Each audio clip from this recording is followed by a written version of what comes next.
hiwalay na ang celebrity at real-life couple na sina Catherine Bernardo at Daniel Padilla matapos ang 11 taong relasyon.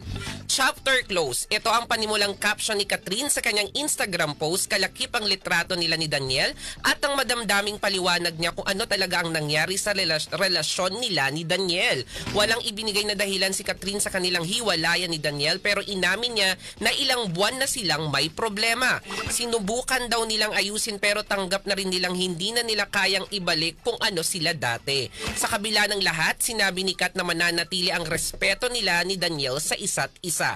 Sa hiwalay naman na IG post, sinabi ni DJ na isang malaking biyaya ang 11 pagmamahalan nila ni Catherine at babaunin niya ang mga alaala ng kanilang pagsasama. Nagpasalamat din siya kay Kat na sinamahan siya sa masasaya at malulungkot na sandali ng kanyang buhay. Post pa ni Daniel na mananatili ang pagmamahal niya kay Catherine.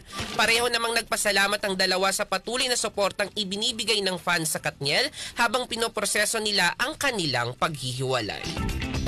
At yan ang entertainment ko sa nag-iisang Diyasa sa balat ng radyo. Ako si Josayan Tatak Aramen.